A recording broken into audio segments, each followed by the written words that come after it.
আজকে আমি তোমাদের রান্না করে দেখাবো করলা দিয়ে তিতার ডাল। এর জন্য এই যে কড়াইতে জল দিয়ে দিয়েছি, জলটা গরম হয়ে গেছে। এখন দিয়ে দেবো ডালটা, ধুয়ে দিয়ে দিলাম।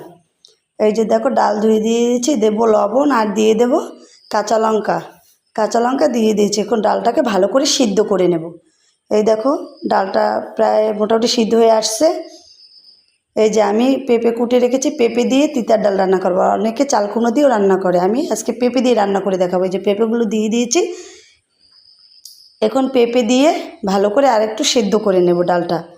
এই যে দেখো, এই যে আমার সিদ্ধ মোটামুটি না ভালোই হয়ে গেছে। এই যে দেখো সিদ্ধটা খুব সুন্দর হয়ে গেছে। এখন আমি এটা ঘুটে নেব, ডালটা ঘুটে নেব। ঘুটে নেওয়ার জন্য এই যে একটু হলুদ দিয়ে দিলাম। হলুদ দিয়ে ভালো করে এই দেখো ডালটা ঘুটে নিয়েছি। খুব সুন্দর করে ডালটা ঘুটে নিয়েছি। এখন জল দিয়ে দেব, পরিমাণ মতো ডালে জল দিয়ে দেব।